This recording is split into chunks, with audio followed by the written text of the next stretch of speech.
Greetings and welcome to the Elephant TV. My name is Joe Kubuthi. Today I'll be speaking to Mr. Kawive Wambua. Mr. Wambua is a deputy CEO of Inuka Kenya Trust. He's also a literary critic, he's a thespian and a lover of literature. Welcome Wambua to Elephant TV. Thank you. Kawive, just to start this conversation,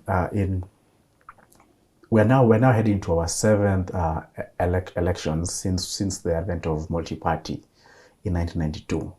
And we've had, as a country, we have gone through several stages of reform since Section 2 was repealed.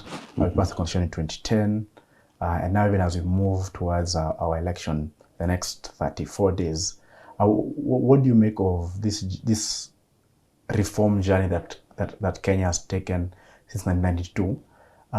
But fundamentally, what do you think of elections as a way of choosing our leaders in Kenya, and how has it worked thus far?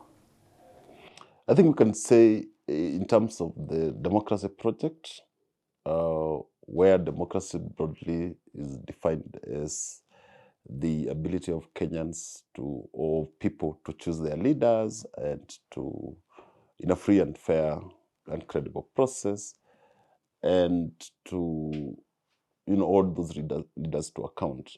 I think we've made significant steps. One was the fact that we've sort of institutionalized the whole question of political rights. The right to universal suffrage, the right to form or join political parties and to express political positions. We've made progress since 1992. We've also made quite a bit of progress in terms of the elections as a process, because of we remember the days when the elections and the election date would be announced by the president. Nowadays, they are specified in law. So the president does no longer hold, power on that particular aspect of universal suffrage. Then thirdly, we've got regularity, that it is predictable that every 5 years, on the second Tuesday of August of the 5th year, we will have elections. So it's regular and it is predictable. Fourthly, we've made progress in terms of determining of terms, especially now for governors and for the president. So we will not be, unless the constitution is overturned, we will not be now in an unpredictable situation, not knowing how long a president can be president or a person can be president. Unlike in other places unlike in our past, where Moi did a clean 24 years, and we had to change the constitution to predict terms. And even then, he used the incumbency, the power of incumbency, to go for another 2 terms when already he had done like 14 years. So that is predicted. 2 terms for a governor, 2 terms for a president. And fifthly, also, there has been quite a bit of new surprises in terms of the kind of leaders that we get. There before, it was the leaders that were identified, wanted, and compliant to the ruling party. But now we are getting surprises, people coming from virtually nowhere in terms of them being known and all that, to compete for and successfully gain get into political leadership positions. And as a sixth and most important is that we are as a country moving towards realizing gender parity. In the constitution, we talk about the 2/3 gender principle in elective and appointed positions. But now the involvement, although it's a long journey coming, but the involvement of both genders in political decision making and in political campaigns, and therefore elections, is increasing by the day. We are very far from Rwanda. We are very far from other democracies that have sort of normalized the elections of women as leaders, so that then we pull apart or we pull out the hurdles, the cultural, social, and political hurdles that are placed on the path of women who aspire to be leaders. We are far, but we are moving towards there. We must say also lastly that although there has been that journey, we've realized quite a number of reversals, democratic reversals. If you look at the hope that buoyed this country in 1997, that one was reversed quickly by Moi convening IPPG and dismantling the People Project of getting reforms to enable elections to happen. In 2002, there was so much hope.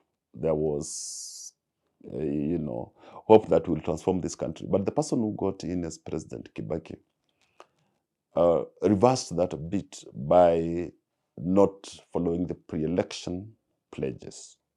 In 2007, we didn't manage to agree on a positive way of mediating the conflicts that had come from 2002 and the MOU. In 2013, we had elections that were problematic because we were talking about the character of the people being elected. ICC indicted people with greatest responsibility for the violence in 2007, not the ones that we elected. And of course, in 2017, we see that the elections were nullified because of malpractices. So there have been reversals, but generally we have been moving forward. The space for political activism is bigger. We are experiencing as a nation a bit of control. The state is has almost neutralized other arms and other independent organs like the media, like when elected parliament.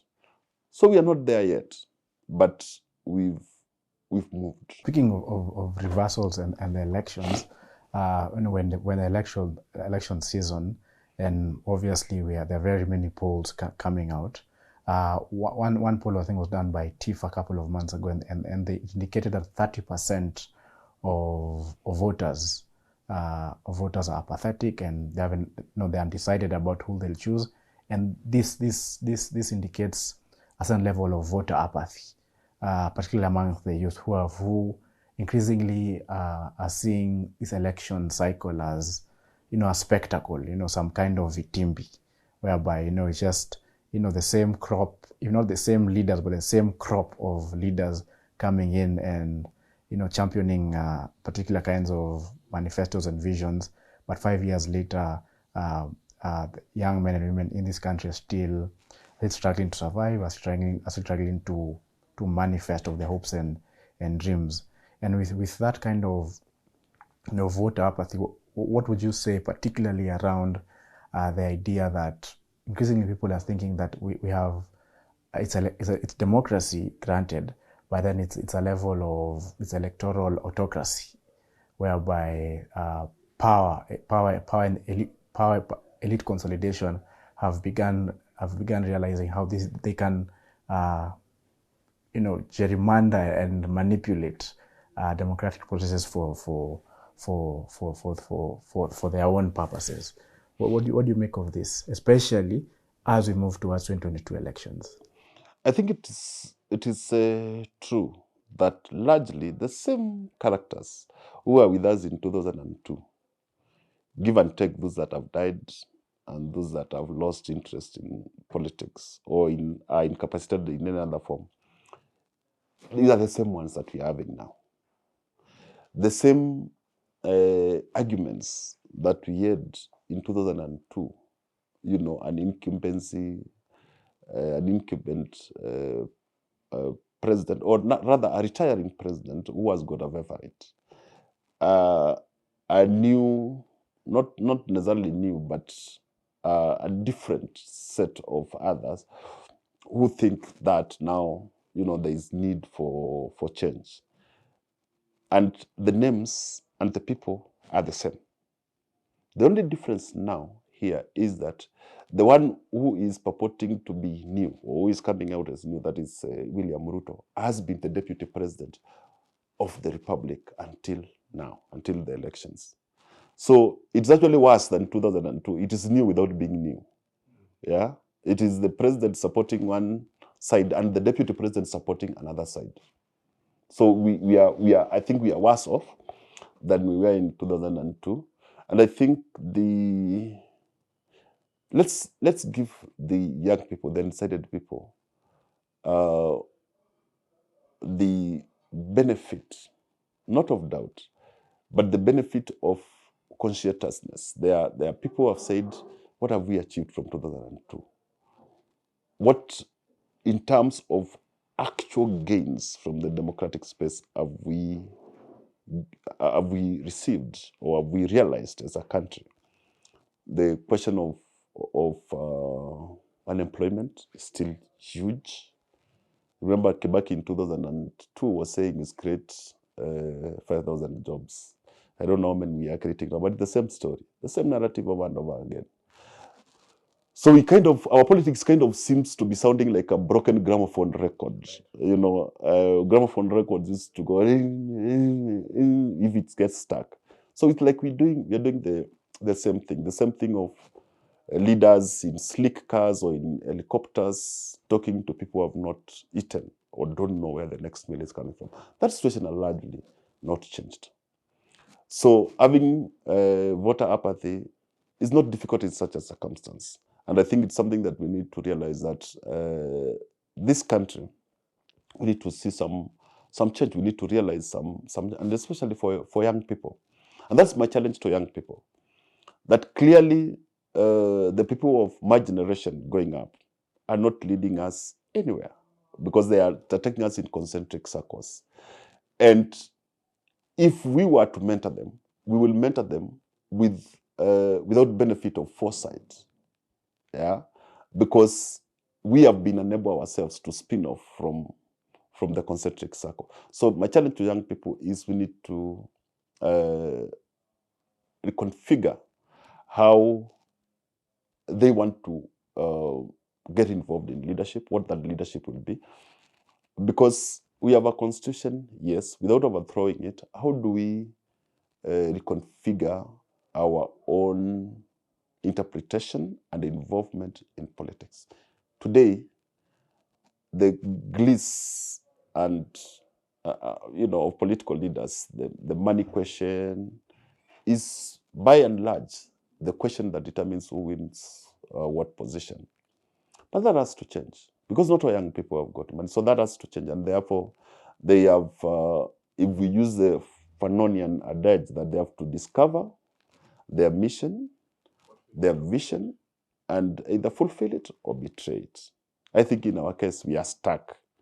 We are stuck, and young people should not get to the point where Kenya is. We are stuck at lacking alternatives. When we started the discussion, was it in 2020, a discussion about transformative leadership, and we defined what that was, an alternative to the baronial class.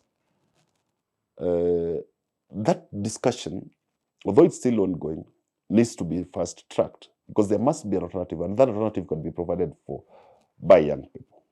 Speaking of this argument on restructuring, I mean, again, taking you through back to history. In the 1990s is when we saw the formation of civil society institutionally, not civil society as you and I meeting outside of the market and the state, but the institutionalization of civil society that came through with the good governance and democracy wave, that hit the world post the Cold War. And civil society and NGOs, civil society organizations, CBOs have for that era, for the last 30 years, championed political reform, social reform, economic reform. But and they've been doing that, they have in a sense by and large been not just mediators and arbiters, but in a sense have occupied a space of partiality and neutrality. In a sense, at least perceivably so, if I may. This 2022 elections, a lot of reports, pundits, reports, pundits, op-eds, people arguing that civil society this time, has taken a side, and it has said that it's supporting one part of the political divide over the other, and they've given their reasons, justifiably or unjustifiably so. What are your thoughts on this, Kawive? I think civil society has always been partial to citizens' issues and to justice and to human rights. I think that partiality should never be underestimated. And therefore, political impartiality is as opposed to social partiality. What I mean is that taking political positions for a long time has been used against civil society. If you remember the discussions of civic education in the 90s, and what we used to say, if kama civil society wanafanya civic education, let them do it kwa amani. And what he meant is don't talk about politics. So that then politics is left to politicians. And that is defeatist, because it is in politics where people discuss how socio-economic and cultural rights will be realized. It is where the money is discussed. It is where what government will do is discussed. Civil society work is to check how government is working. How do you check without influencing the discourse? So that question of partiality being used against civil society, is not a sincere argument. That notwithstanding, in 2002, we saw many of the people who were leaders in civil society joining government. And we saw after that there was a scale down of funding to civil society and to civil society work. And even then, it is those people who had been in civil society who went into government who started bad-mouthing or talking ill or sort of delegitimizing what civil society was doing, because they took positions that civil society considered not very civil. Okay? Then, I think civil society, sort of reorganized itself, and we can see the work that they did in 2012, basically going to court to say the question of integrity. People are, indicted by the ICC, should they be running for political office? And we saw in 2017 civil society organizing themselves to say there were certain irregularities in the elections that merited the elections to be nullified. Okay? And this time around, civil society is, even in my view, even stronger. Granted, there are certain people who have been working in civil society who have taken partisan political positions and gone to parties to advise or to do whatever it is that they're doing. And that's their right. It's their right to go and do those things with take partisan political positions. But civil society is not individuals. A lot of the work has remained intact. And there have been a lot of work, for instance, in the by the National Integrity Alliance, people coming together to say, how do we impact on the elections? We do not want certain people who have integrity issues in the ballot. And that action by civil society has actually made or defined the elections this year around as elections about integrity. Do you have integrity? And we hope to popularize this agenda so that if we go to the polls, Kenyans can reflect on integrity and see, do people merit to do that? Civil society initiatives also have got the Angaza movement, which is looking and interfacing with IEBC and other organs and the institutions that are working on elections, having meetings, giving weekly briefs on what IEBC is doing, going to court, even to challenge some of the pronouncements by IEBC and ESCC. We've lost one and we've won another. We've lost one where we are saying the list that was given by ESCC should be instruction to IEBC not to clear those people. But there we lost because the Supreme Court refused to pronounce itself on the matter. But on the other one, on the register, way before the politicians picked it up, that we were already in court saying that, there should be a backup because there's no guarantee. There's no guarantee that network coverage will be 100%. There's no guarantee that KIMS kits will not collapse. So guiding that process. And of course, there are organizations like ELOG, like Angaza, which are deploying monitors across the country to observe the elections and also to monitor the processes towards the elections, and they are generating reports and all that. Maybe then this has been eclipsed by the din around the country and the narrative that taking the whole space, the narrative about one side versus the other, because sort of Kenyans are divided along those lines.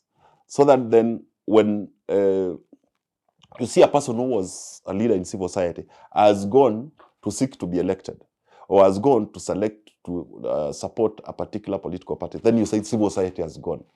I mean, let's be realistic. Civil society is institutionalized. When individuals make decisions to leave, just like the church or the mosque, when people move from being reverends, like Reverend Musimi, he was a reverend, then he went to politics. He left the church. Did the church collapse? When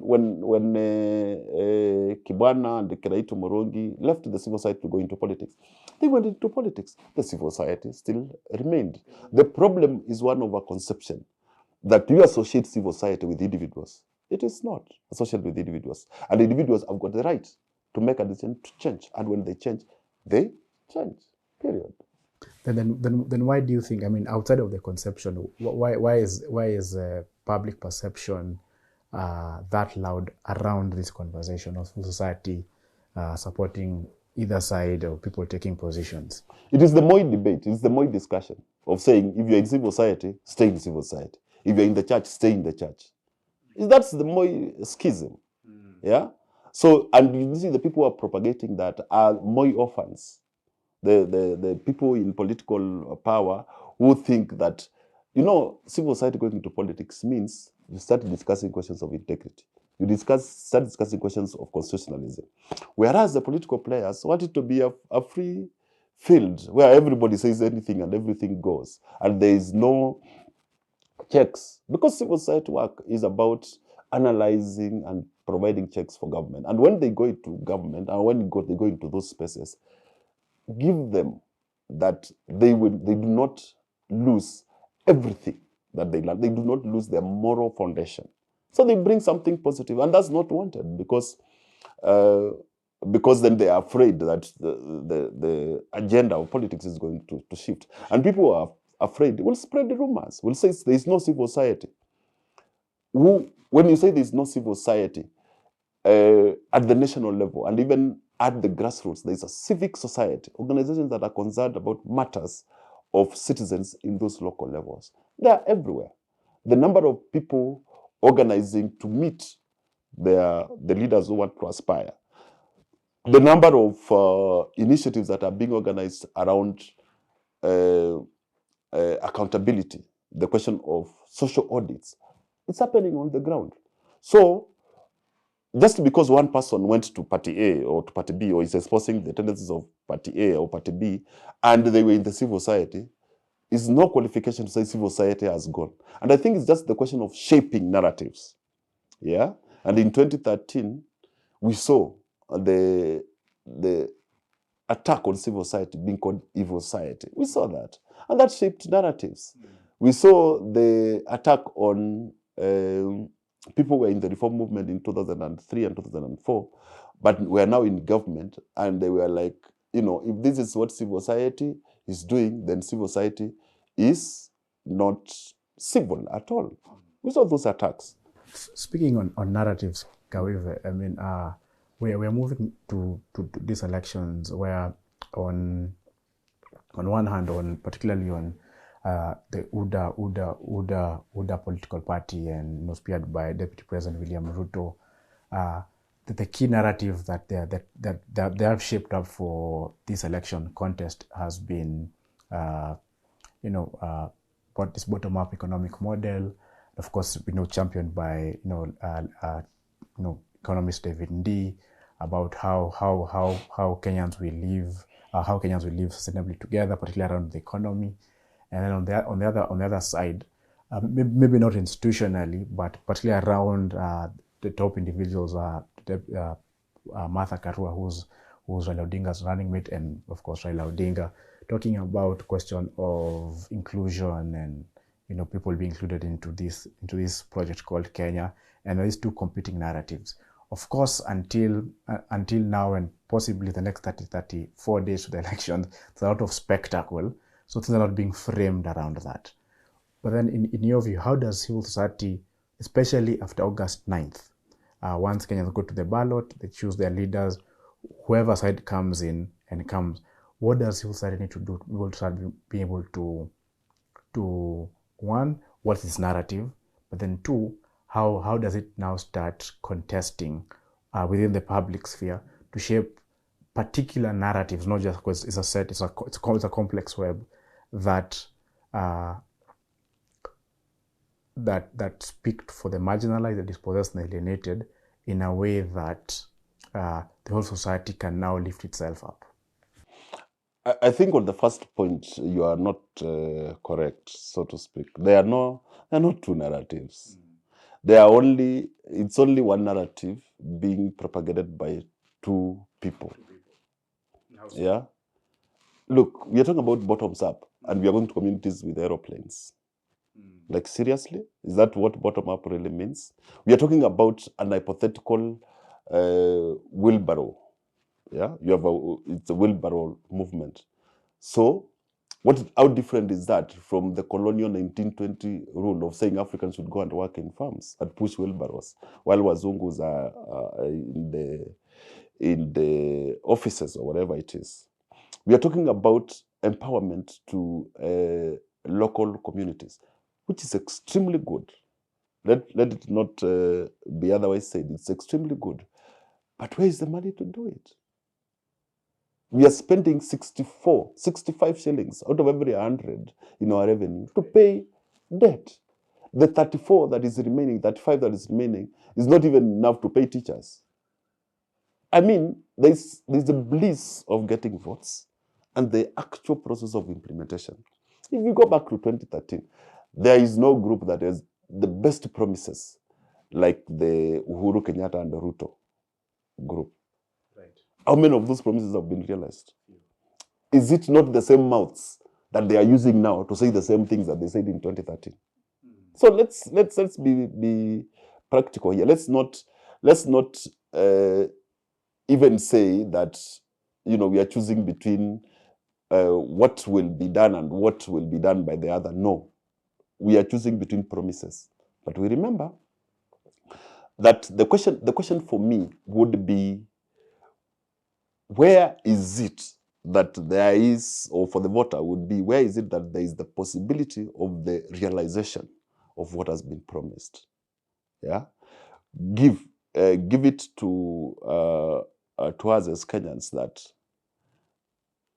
as a country, as a people, we largely do not belong to the running of affairs of our state, of our nation. There are some people who are in charge of how things run. Yes. So inclusion is very important. We are also saying our economic situation is very bad. We are going towards a very serious recession. So we need that to be uplifted. I have not seen any of this saying tangibly where you'll get this money from, except from taxes or except from borrowing. Okay, that's our predicament. There will be a person who wins, right, and if they don't win, there will be a repeat election. If there is no, there's no way that in the repeat elections there will not going to be a winner. So somebody will become the president of this country sometimes this year. Right. So when that happens, I think the role of civil society is clear-cut. One is watching the political space. Number one, remember, we are coming from 5 years where we did not have parliament. as an institution. We did not have an opposition. We did not have a strong judiciary, because the executive has been, attacking it, refusing to hire judges, refusing to give him money. We did not have independent officers. The Kenya National Commission on Human Rights, the Gender Commission, all this, the NCIC, they have not been working. Why? Because they are starved of resources. They are starved at the commission level by persons who have no passion for what it is that they are doing. I think that is the space that we'll be watching. Number one, how are we going to be governed? How does the executive ensure that parliament is independent, that the judiciary is independent, that the police are a service as opposed to a force? Okay. Then number two, ensuring that the question of service delivery at the national and at the county level is properly done, because the services are very clear, the resources are available, and even the confusion around which level of government is to play which role, that one needs to be sorted, in especially agriculture, health, and education. There are still, gray areas where money is at the national level, the service is expected at the county level. So those are spaces that we'll be watching. And also looking at the rule of law. How is that exercised? And looking at the oversighting the institutions such as the police. And we have had very ugly scenarios, especially with the police. Bodies in body bags being dumped in rivers and in forests over the last 5 years. The Yala River, for example. The question of extrajudicial killings.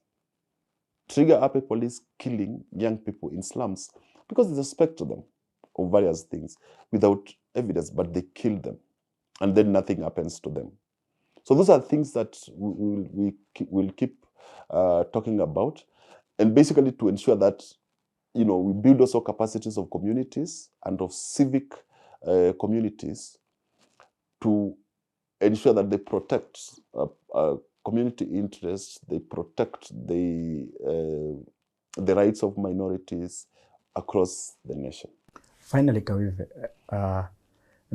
because we know the history of civil society, not civil society, the people organized on the ground, civil society, particularly the institutionalization of non-governmental organizations, CBOs, and Professor Isa Shivji wrote a critique of how they came to us, propagating a certain, leftist Marx would say, imperial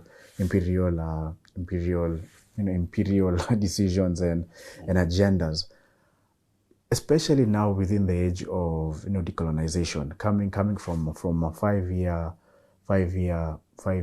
real contestation within the global public sphere, with Black Lives Matter, with COVID-19, which is ended, but still it's now part of our human disease project. How do we reframe the society for it to become much more robust, much more responsive to the lived experiences, especially for people in the global south, in this case Kenya? How do we think through that? I think that the global north and south narratives about organizing and civil society have been with us for quite some time now. And the question also has affected financial flows from, governments in the West funding civil society organizations in Africa. And that's one of the things that political leaders usually say. I think you munapata pesa from wherever. They are right and wrong at the same time, because governments should fund their civic societies. Governments should be able to fund. Because what civic societies do is to complement what government does in an ideal situation. But here is adversarial, because government sort of makes it its business to kill civic societies. And I'm talking about, if for instance, in your village where you come from, let's say you come from Kamandora, and in that village people are organizing to build a road, or to find out where the money for road went, and they go to the office of the MP and whoever and demand for accountability. The police come to beat them. And you see, they've not done anything wrong. So the government is specializing in killing civic society. Civic society can only get support from whoever is willing to do, or whoever believes in those kinds of liberation narratives. But going forward now, I think we need to, as civil society, we need to think about sustainability in the sense of how do we engage more with the civic population? How do the agenda of civil society organizations, which are being championed by civil society organizations, and there were very many people who were afraid even to think. You remember in the 80s, we were afraid to think that in the 70s, that the president had died. People were afraid. The canon machinery was like, if two of you think like that, one of you will report you to there. So now the space has widened, and we need to invest in ensuring that the population, the people of Kenya, take up those responsibilities as their own, because now the democratic space has widened. And also, for me, it is about building social movements around issues that affect us, a social movement around livelihoods, a social movement around integrity, social movement around economic emancipation, so that at the end of the day, it is these movements that determine the agenda for government as people, and the government takes up that agenda and fulfills it without adulterating it or without changing it, reversing it to serve its own. Like the question of state capture. State capture is because we know what Kenyans want, but there are people who decide what Kenya gets. You see, that's state capture. They repurpose public goods for personal gain. So if, as movements, as a country, we are able to determine the agenda of government, and government is able to take this agenda and fulfill it, we'll not be having this discussion here. After all, I'm a student of Dambisa Moyo, and the whole question of dead aid, the whole question of poisoned aid, where you find that people in the West give aid to Africa, but a lot of the aid goes back to them in terms of contracts, in terms of staff, in terms of, in many other forms.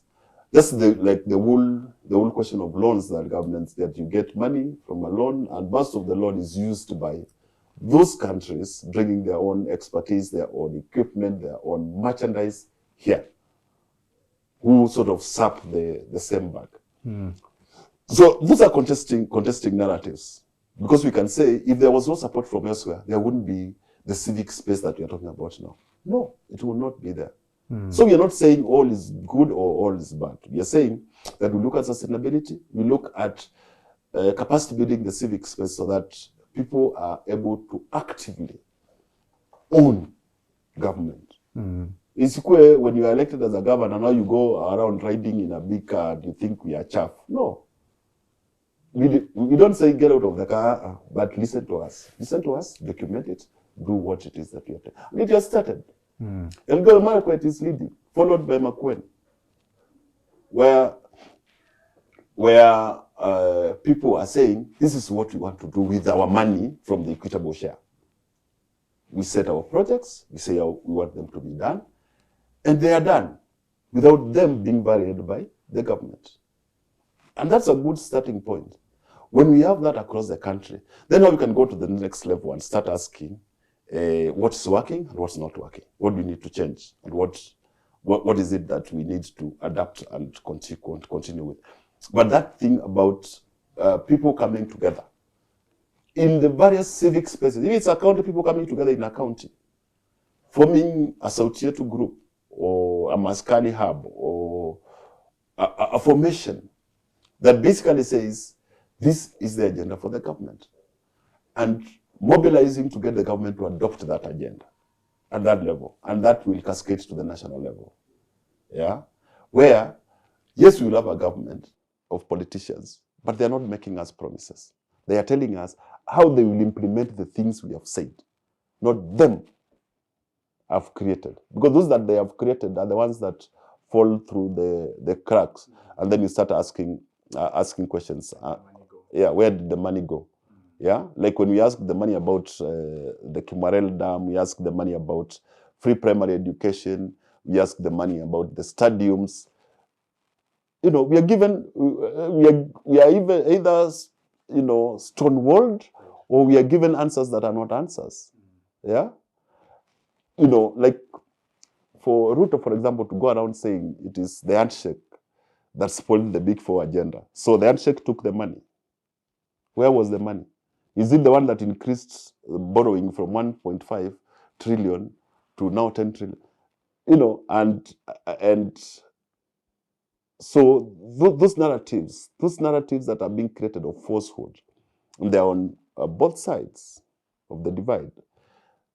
You know, we need to interrogate them and know that as a country, as a nation, we'll go beyond the elections. One of those two will win.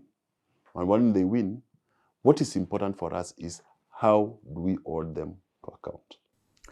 And on that note, Kawive, thank you for joining us here at The Elephant. Thank you. Asante sana.